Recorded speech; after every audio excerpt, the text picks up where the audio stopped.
Hello, and welcome to Sacred Herbalism, the full moon segment of the Elder Tree podcast, where we explore how plants can support us to enter into a sacred relationship with life and the living world. I'm Stephanie Hazel, and I've recorded this episode beneath the gaze of epic Wollumbin, where I live in Bundjalung country, and I pay my respects to the First Nations people of this land, as well as to the spirits and plants of this ancient earth. If you love what we do, you can support the Elder Tree mission of putting medicine in the hands of the people by joining our Patreon, where you can access special teachings from our presenters and our interviewees. So, let's walk into the moonlit forest together. Are you ready? Happy belated full moon to you all, dear listeners. I'm a bit late getting this episode out this month. We had a crazy cyclone around here. It wasn't as crazy as they thought, but we did have 5 days without being able to leave the property, no internet, no phone, no power, no running water. So here we are. I am delighted to have been able to record this episode today, a mere 10 minutes before releasing it, with my dear friend Jimi Wollumbin, who you are very likely familiar with. He is a brilliant thinker, one of the most articulate, eloquent, and polymaths that I know, which means bringing many different thoughts and philosophies together into one incredible whole. He is such a skilled healer, both of, bumps and bruises, ills and diseases, but also of the soul, and working with medicine with a capital M, as he says, bringing the plants and the ancient traditions of Western herbalism forward as an answer to what truly ails us. Here we talk about what it means to trust in the wildness of the world, the wildness of our own yearning hearts, that dance of relationship between the person and the forest. If you absolutely love what Jimi has to say and you just want more of him, why do you not? He's amazing. Then in the notes for this episode, you will find a link to his online downloadable courses and also his Patreon, where he offers his many brilliant opinions about many different things. In the meantime, enjoy, and I hope that this month treats you beautifully.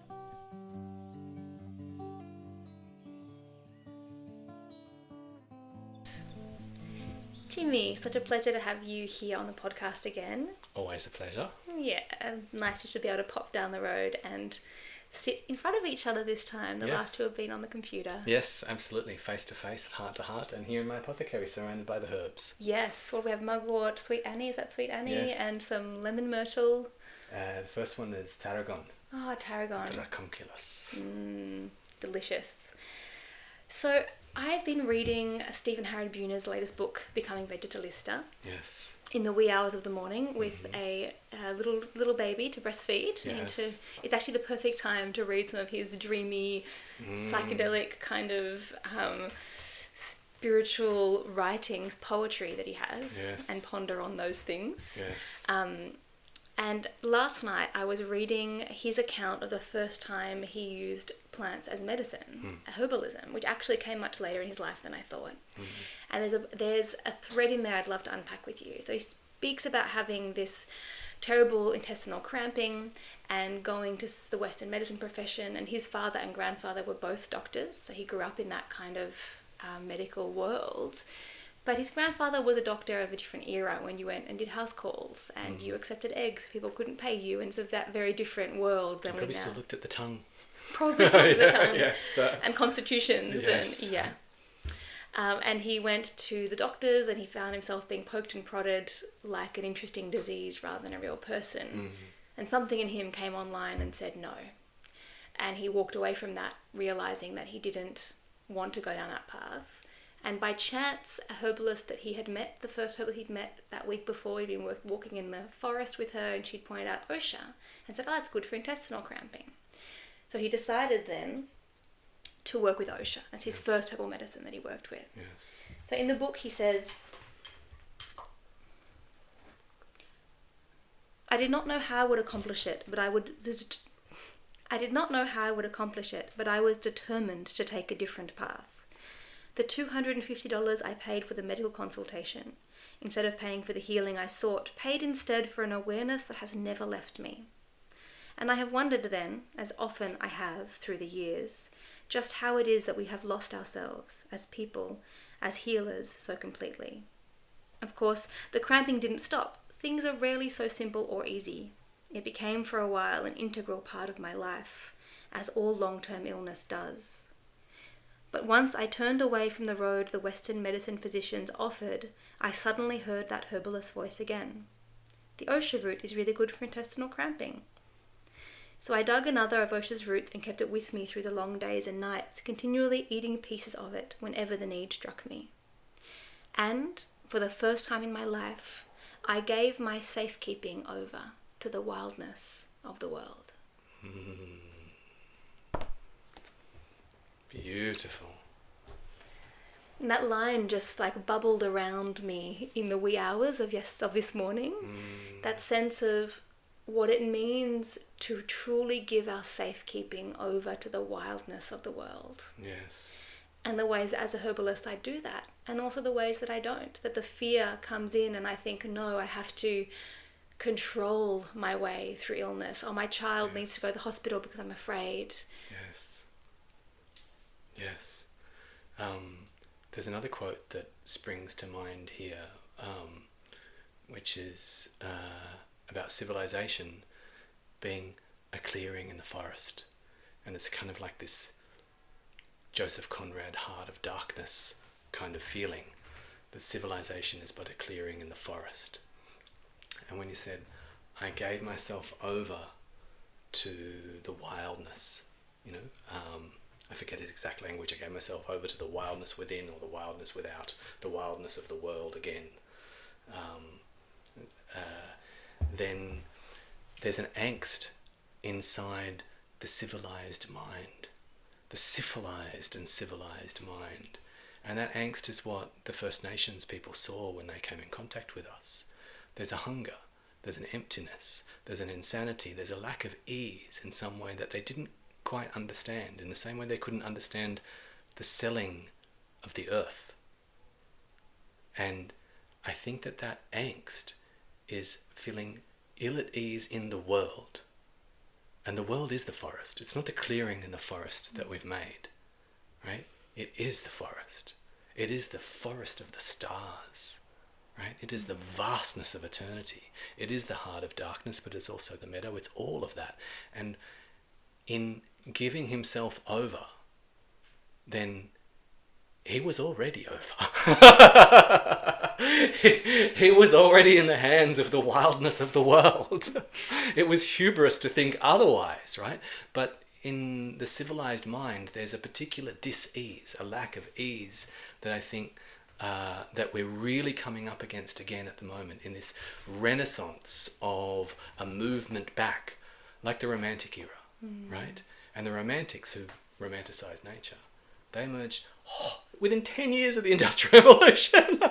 As soon as things got full of grims and greys, then there was just like, the meadows, the flowers, and the dallying, like all the different goodness over there, right? Mm-hmm. The sunset. Yeah, right?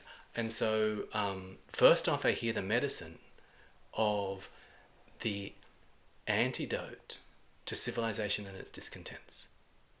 Right? That first, he's not talking about the cramping that was relieved, but a much deeper disease, the disease of civilization, right? Which creates a clearing in the forest and then fears the shadows beyond. And how small our world is restricted to when you create a tiny clearing, and everything beyond that is to be feared. Yes, everything. Yeah. But then, even if we clear the whole world, then the forest of the stars is out there all the way to infinity. The dark is coming, it's ceaseless, right? And so that angst, right? It's particularly today in a world, a post-religious world for many of us, of what do I do with my existential angst? In what do I place faith? Right? And for many people, the notion of God, at least that language or that term, is just unapproachable. And that's why the number one religion is spiritual but not religious, you know. And nature then can step in that if you can find your faith in it, you know. Because giving over my safekeeping is a term that you could imagine. I could imagine someone who's very devout. Yes. Christian, Muslim, Jewish, whatever. Yeah, it sounds Old Testament. It sounds Definitely. biblical. Giving right? myself over to the safekeeping. Gave my safekeeping over to the Lord. It's Exactly. like, that's exactly what they were doing, right? Exactly. And what banged around for me at 3 a.m. this morning was this thing of just seeing the ways that my fear prevents me from fully giving my safekeeping over to the wildness of the world. Yes. And I feel like when I started on the path of herbalism and wildness, you know, in my late teens, I had more bravery in some ways to do that, you know. And especially becoming a mother, it's not just giving my safekeeping. It's, do I dare give the safekeeping of my children over to the wildness of the world when I am being taught everywhere to fear life, to fear the body, to fear death. Yes. Because you have to make peace with death if you're going to do that as well, right? Yes. Because death happens. Yes. To give our safekeeping over for ourselves, our family, our community, our children, our beloveds. Yes. Inside that, there has to be some acceptance that death is part of life. Absolutely. And that our control, if we have any, is over really our response to the world. But our external control, although civilization is built upon the agricultural control of the earth and the ploughing of the fields and the planting of the seeds, so that in 3 months I predict and will have a bushel of wheat, and this sense of control, right? That particular gesture which comes out of agriculture, you know, like comes out of the agricultural revolution. It's like, it's blameless, but there's a radical shift from hunter-gatherer consciousness, which is wide open and diffused. I don't even know exactly what I'm gathering right now. I'm not sure what I'm hunting or what's hunting me. Compared to, well, it's spring, I'm going to I'm going to plant my seeds in this thing, and then by the 3 months, as long as the rain happens a thing and I water on the plough, then I will have about 3 kilos per head of person, and I'll sell it for 4 bushels in the market. Yeah. That linearity and the illusion of control produces its own neuroticism. And I think that, like, going back to that First Nations encounters, is there's a deep neuroticism inside the colonial, you know, and the industrialized Western mind, or just the colonialized and industrialized mind, right? There was times when I think agricultural had a balance of that, even though it started on this. And so it's speaking not to the medicine of bloating and intestinal cramps, which I think the least important part of herbal medicine are its alternative cures for warts and sore throats. The least important. So what's the most important part of herbal medicine? The most precious part of herbal medicine, of traditional medicine, is that it preserves a different way of seeing and being. It comes from a radically different culture than ours. And I mean that about our own tradition. Our Hippocratic tradition is as radically different from our culture as the tradition that birthed Chinese medicine. It's inside a fundamentally different framework about what the world is, what a human being is, what a good life is, what a thing is, and whether there is a thing. They don't have words like subject and object. It's radically different, and inside that was birthed the poetry of the vital force. Inside that, an implied world philosophy is there that we can ingest like an entheogenic medicine, like an entheogenic mushroom, and it goes to work on us. And we think the honey in the Venus flytrap is just like, oh, I'm going to get rid of this rash, and that's what brings all my clients to me. I'm so over, and that's the least interesting thing. I'm not interested. I mean, I have to do it. That's what they contract me for, but that's not what I'm interested in. Yeah, I'm interested in the next step in their soulful unfolding, and I'm interested in being a part of the, let's use this language, the rewilding of the postmodern mind. Like a return, not just to the wild, but to nature. And by nature then I mean something primordial.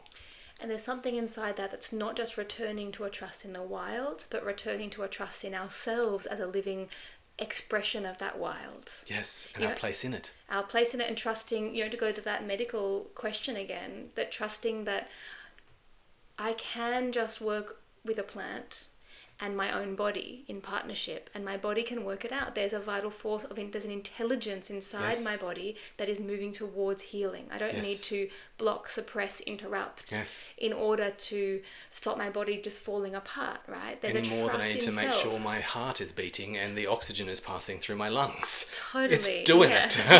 It'll knit the bones.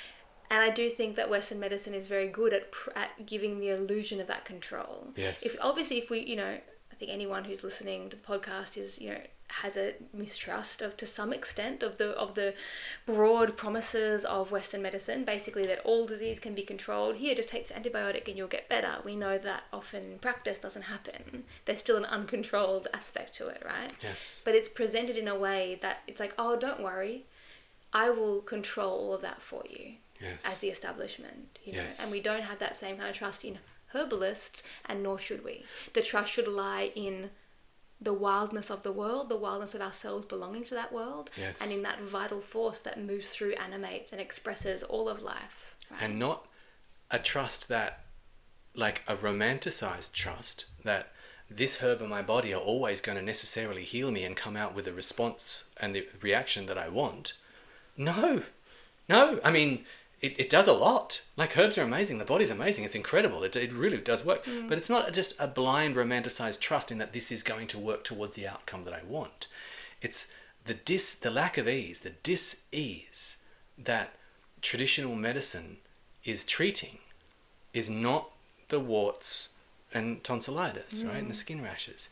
It's reminding and rewilding and bringing us back into a healthy stance of psyche towards suffering, towards the unknown, towards control and our lack thereof, and as an antidote to the hubris, like the hubris of mistaking the God's glory for our own, the inflation of humanity that we have at this point. And traditional medicine, I think that's where, and previously I had much more of a evangelical kind of sense about that the herbs were going to do what they're supposed to do, and that it's like, no, this is definitely going to heal you. It's like, there's no definites inside, like, and sometimes almost like the trust is like, oh no, the herbs are going to work better than any Western medicine could, and sometimes they really do, but that's not the point. That's not the point. And that's I think the whole point of this particular segment on the podcast is this thing of like, well, behind all of the like this herb for that and that herb for this, there's another thing that as herbalists I believe we should be engaging with. There's like a philosophical, moral, spiritual landscape of richness that is available to us, and as plant walkers in whatever form that is, there is almost a calling, I feel, upon us to be able to bring some of that into our own lives and back into the world. Yes, and in that there is a return to culture, a return to a different myth, a different story to live inside, right? A different world. Like there is we're holding, also herbalists, like using the plants that your ancestors worked with. Using the plants that your ancestors worked with does not make you a traditional medicine practitioner alone. Instead of aspirin, I use willow bark. Use and yes and no, right? Inside the lore, inside the poetry, inside the culture and climate of herbal medicine, between the lines of those materia medicas, and the older the better, there is a different way of seeing and being, and that is our grandfathers and grandmothers' cultures that is there in the old nations as well. I don't mean literally my grandmothers and grandfathers, I mean 100 generations, right? And that's the medicine that so many of our clients come to us seeking. They're seeking a medicine of soul. And that's the medicine that so many students go to herbal medicine to receive. And the vast majority walk away heartbroken and disappointed that it wasn't there. They went in search of soul. And they got photochemistry. and symptomatic prescribing for hormones and viruses and the endocrine system. Yeah. Oh. Yeah, I get a lot of my students are either studying naturopathy and herbal medicine or just graduating, and that's the reason they're looking for other courses is that exact lack. It's like I had a calling towards herbal medicine because I was called by the wildness of the world. Yes. My soul called out to the soul of the world, and that wildness wanted to awaken within me. Yes. And so I went to the place that I'm told I can learn this art, this Yes. path, Yes. this mystic path of the plant walker. Yes. And that is, if anything, shut down. Yes. You know, and that's really sad. Yes. Yeah. Profoundly. So I've been watching a show called Alone at the moment on SBS, and it is a reality TV show. Survivalist sort of thing. Yeah, but it's actually quite. I love the way they do it because there's no it's just footage. There's no narration. There's no build up. There's no blah. It's just like 10 people get put on their own in their environment. This is the one in Tasmania. It is a harsh environment. In fact, there's a lot of the next Alone Australia happened in New Zealand, just to tell you how harsh that was. And basically, people are starving. People are being taken out for starvation, right? Yes. And it's really interesting that I'm watching it, and we're down to these two last contestants. One is a guy who used to be in the army and is a survivalist, and he has a YouTube survival channel, and he is so clever. He's like carving a fully functioning spooling fishing rod with a knife and a thing, and he made a canoe out of a kayak out of some branches and a tarp that actually works. Like he's brilliant, right? Yes. And he is struggling so hard. And the other woman is in her 50s. She is a runner. She's a rewilding teacher. And the difference, she is falling in love with that place. And she's trusting the earth there in a way. And she even is talking about how, I just need this land has everything I need, and it's so beautiful, and I'm welcome here. And it's so interesting to see that the last two contestants, guy number one is hating it. Yes. But he's so clever. He's got all the tech to kind of try and like beat the environment. Yes. It's a really interesting juxtaposition of these final two contestants. And it is, the woman, the rewild actually wins. I know that, right? Yes. She managed to go longer. You see they're trying to catch paddy melons. It's like paddy melons and fish. And he is making weaving these incredible nets. Like he's just these incredible traps that are like all out of what he's finding there. Like incredible technological genius. Not catching anything.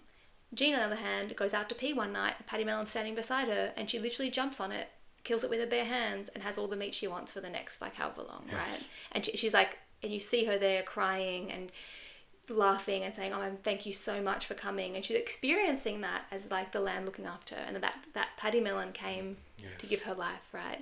It's a really interesting juxtaposition of the trust in the wildness and our belonging to the wildness of the world versus the prevailing culture. This guy's obviously a guy who loves being in nature, loves it, spends all his time out in nature, makes his whole life around that, but he's still engaging with it as like, I will use my technological brilliance to control and ensure that I survive. Yes. It's quite brilliant. I think accidentally, right? Yes. And so much of what I see in the discourse around, the global environmental problems and some of the crises that are knocking on our doors globally, there is such a strong thread in our culture that just around the corner, there is the technological breakthrough that will save us. Maybe it's AI. Maybe something we haven't thought of yet. Maybe it's going to Mars. Maybe it's, someone's going to make some better plastic out that, like whatever it is, right? And it's so hard to speak a different narrative into the space because I truly believe, in the context of this conversation, that more technology is not going to save us. No matter how great that technological invention is, we will still be using it from the same place of wounded separation, of mistrust, angst, and control that will create new problems. Yes. Yes. Inside, I absolutely and passionately agree. And then we have our myths and our stories guiding us around this. From Icarus through to Frankenstein and beyond, right? That Apollo's way, the god of civilization, the god of domesticated sheep, the god of institutionalized medicine and high culture, must be balanced by his twin sister, Artemis, the goddess of the wild places, who, if you infringe upon her sacred glade, she will put an arrow through your throat, right? And so there's this, in the past there was this honouring of many gods, and the honouring of many gods is the honouring of many godlike archetypal forces, or the honouring of many godlike stances or lenses through which to see the world. And the moment we are in the grips and possessed by a single god, like a monotheistic single god, and like the single god that we previously worshipped, I think it's a Holy Trinity. It's like reason, progress, and technology. The three is one, and the one is three. The mystery of the one God. But it's the one God, you know, and it's just displaced the one God before that, right? Yeah. And herbal medicine contains a plethora of, it's polycentric as well. It's inclusive and has all of these different ways that it goes out, like the forest, right? Because there's not one God in the forest. There's one God in the desert. There's one sky, one God. In the forest, in the old growth forest of Wales or in the Amazonian forest, God has 1,000 different eyes and looks out at you from mantis and baobab and python and all of these things. And I think that inside that plurality is also a medicine that we're yearning for, and we have a tendency to try and displace the one God that we are unhappy with at present with another one God. Whether that be nature, in a sort of naturism, or communism, or whatever your ideology is, veganism, like some particular one thing. And herbal medicine is a weird mixing pot of ideas, right? The Western tradition is this layered thing of many different ideas, and inside that plurality as well, there is a medicine. There's a medicine inside the pluralism of Western herbal medicine. And at the moment, with the polarization that we have of everything, you know, the trench lines are deepening, especially since COVID, all that sort of stuff. Are you left or you right? Are you with or against? You see a group of herbalists, and 10 herbalists practice in 10 very different ways, and they quote 10 different traditions. One of them's Thompsonian, one of them's all this sort of stuff. I think that's it brings us to a really interesting place to come back down or out for the philosophical into the practical. That one thing that he's talking about in that quote that I love is around, okay, in our fear, we're taught that controlling the body through science is the best medicine. And then we learn as herbalists, we feel a calling towards the wildness of the world. There comes a point where we are invited to give our safekeeping over, right, yes, to the wildness of the world. And we're talking about that is a very profound thing. And on a very practical level, it can look like, you know, turning to herbs and plants when we want to use them, when we feel unwell, and trusting the innate healing of the body. But it also can mean, because it embraces that plurality, it's not always that black and white. We don't have to be vigilante about it, right? Yes. And there are times when the best way to deal with a particular problem someone's facing in clinic or in your own life or your child is to use antibiotics. There's a time when you want to treat the, you know, aggravated choler in their system and drain choler from the liver. You know, and there's a time when you want to use berberine to, you know, like where you want to use that, like a thing about the plants with alkaloids, or to interact with the endocrine system, and what with many languages and what many PubMed lenses says about chaste tree for endocrine disruption. There are times when you want to say, actually, right now you need the teaching of mugwort, the wild witch Marga elder who needs to come and shake you up and let you see where you've, you know, let yourself down over your life and give you a kick up the bum to really take ownership of your witch self, right? So there's all these different ways that we can think about plant medicine, and they all have their place. Yes. You know? And that's that plurality that you're talking about. Yes. And that's an interesting dance, right? Yes. Like, you know, when we talk about giving our safekeeping over to the wildness of the world and giving the safekeeping of our children, what comes to me, and I've felt this wave of sorrow, because just last week, as you know, because you were part of that for me. My 11-week-old baby had an ear infection, had sticky yellow pus coming out his ear. And we were about to have a cyclone. So I had the experience of feeling like, okay, he doesn't seem that sick, but there's definitely, mucus coming out of his ear. Not great. Ears are very close to lots of important nerves and brains and things. And we might get flooded in for weeks. There's a cyclone on its way. What do I do? Right. And so, that I asked you for some homeopathics, and I also went to the hospital. Now at the hospital, the guy had a look and he said, well, it's an outer ear infection. Here are some antibiotic ear drops that also have cortisone in them, which, let's not go down that rabbit hole of critiquing the use of immune suppressants in infections. Totally, Yes. let's not go down that rabbit hole. And he also said, I can't quite tell if the eardrum is intact or not because he has such teeny little ear canals, and I also have an otoscope, and I was trying to look down his ear canals. It's very hard to get a good look at an eardrum of a tiny baby who's wriggling their head around.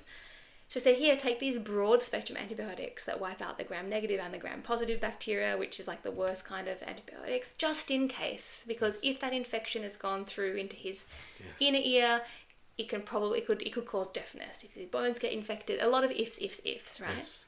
And I found myself really confronted by the conflict between my desire to live from a place of trusting the wildness of the world and my fear of making a choice that would harm my child. Yes.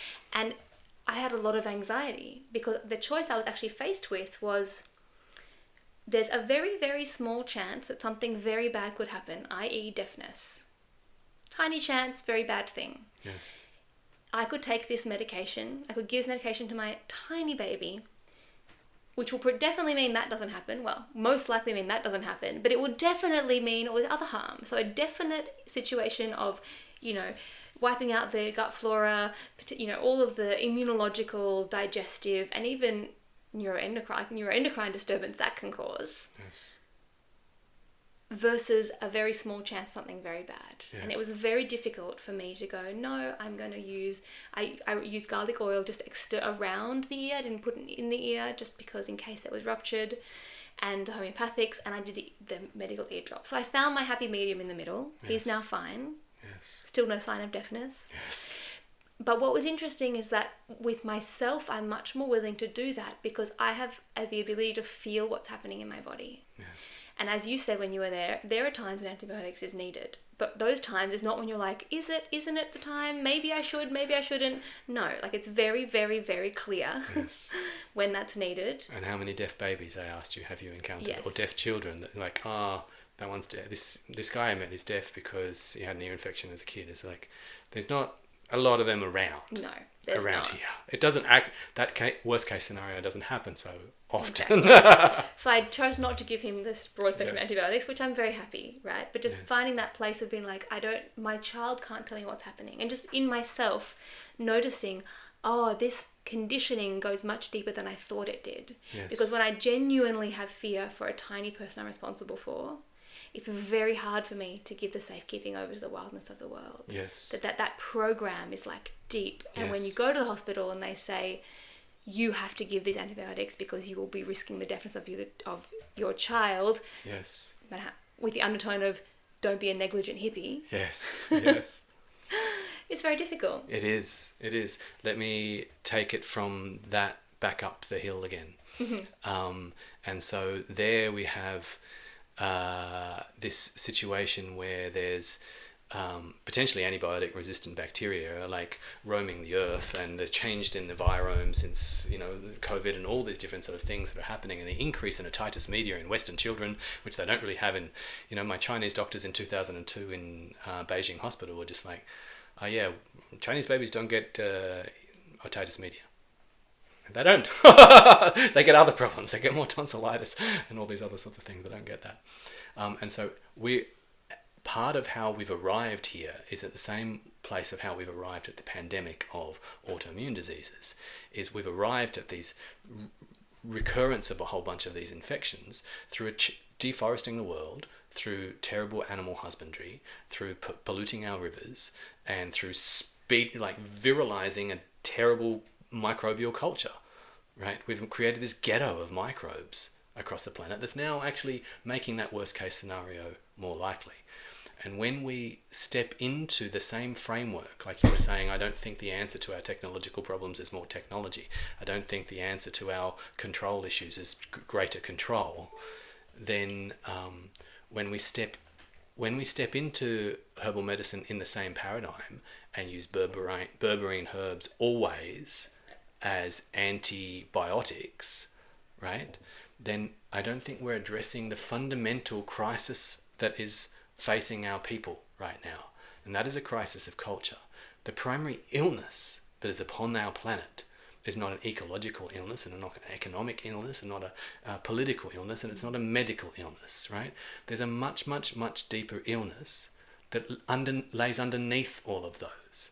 And as herbalists, I think it is our inescapable duty of care to not contribute to that, to try not to contribute to that, and try to be like the appendix, which is the reserve culture, like when the intestines get completely overrun by some gastro and it all gets terrible, and then afterwards the appendix says, here's the seed of the old culture to start it over again.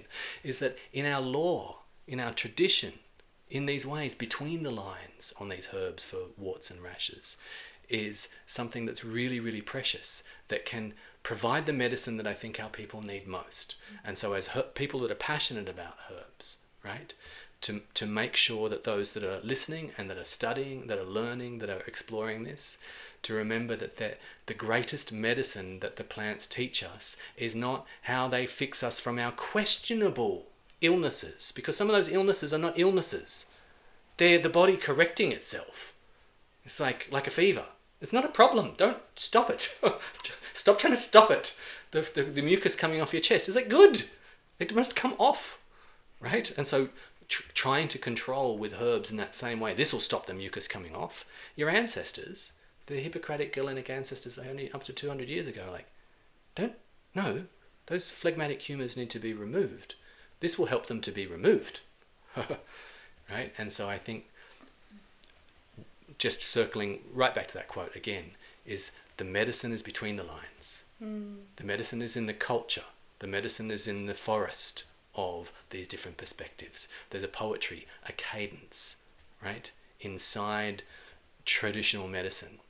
And when we champion that, and we inoculate ourselves with that, when we steep ourselves in that, in the same way that Boona is speaking about, because he really did, then medicine flows through us.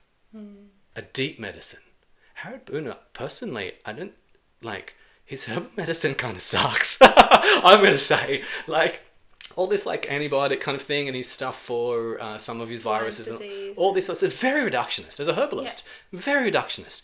As a Gaian philosopher with Girton insight, I bow before the man. I've got all of his books except that book, right? But that's his medicine. His medicine is not use this herb for this condition. It's really disappointing, and tragically so, I'm going to go on the record to say.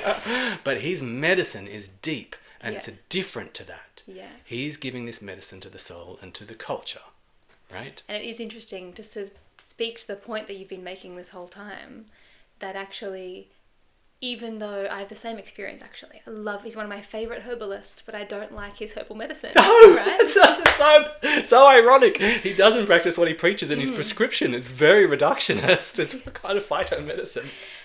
And so it's so interesting that he's one of my favourite herbalists I look up to the most. I would consider, even though I've never met him, a real teacher for me. Yes. And it speaks to the fact that the real medicine we need is not to use this herb for this thing. That's right. Right? Yes. That's not the medicine. That is not the dis-ease behind all of our diseases and all of our crises. And it's not the medicine our people need. And even the notion of medicine, which we have reduced to a pill, and then we force herbs into that, and we use them like prostitutes, into this small, terrible way. We use herbs like pills, and our traditional mob all over the world, they understood that medicine with a capital M was in songs, was in stories, was in places, that herbs hold medicine with a capital M, right? And that is the healing. That's the change, right? And how much of the healing there is actually the walking out into the land to go and find the herb that supposedly you need to then be in that environment and gather with gratitude, and that whole process. Yes. Medicine is a process. Yes. As opposed to a product or an outcome. Yes. The ending of symptoms or the encapsulating of the herb in the pill. But the process of how you engage with, gather, and do the healing work, right? That's the medicine that traditional medicine holds. And people go to traditional medicine so that they can better treat tonsillitis. And after now a quarter century walking this, I'm really clear. I'm like, oh, we can do those things, and well. Like, really, that's not the point. That is not the point. And I tell my clients, that's not why you're here. It may have been what brought you, but it's not what I'm here for either. I'm here for something larger. I'm here for medicine with a capital M, and you are yearning for it as well. You know, we are all yearning for it. We are animists. You know, all of us. That's our baseline consciousness of every single culture that ever was for the 99% of humans' history. And now we're living in T.S. Eliot's wasteland, in this world of Grims and Greys, right? In this world of things, with this chasm of objects and subjects. Those words didn't exist not long ago. Object. Most mob don't have that, and it's not there in herbal medicine. There's not objects. There's medicines, and it comes in so many ways. And so, yeah. And then we share the prayer that the path of herbalism, the path of the plant walker, can be an answer to that yearning, can be bringing that yearning soul back into relationship with the wildness of the world. Yes. That we may truly find within us that trust and openness, that belonging that is needed to hand our safekeeping over to the wildness of the world. And if we don't find that trust and openness, at least, because that can feel to someone that's anxious out there and highly neurotic, just like a chasm that they could never cross, to come into relationship with. To come into relationship with the wildness of the world. Just that. Right? To come into relationship with, not even to achieve some sort of satori like I am all trusting and all this. No, let's not make it unachievable, right? Yeah. It's to come into relationship with the forest of the stars, the forest within, the forest of uncertainty. The forest with a capital F. Yes, that's right.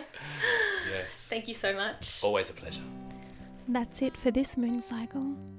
Thanks for joining me in another layer of this fascinating conversation we are having about the role of the sacred in our lives as herbalists. If you know someone who would love this episode, then send it through to them, as our work strengthening our herbal community through grassroots herbal education starts right here. I'll see you next time the moon is round in the sky, and until then, I wish you good health and many plants.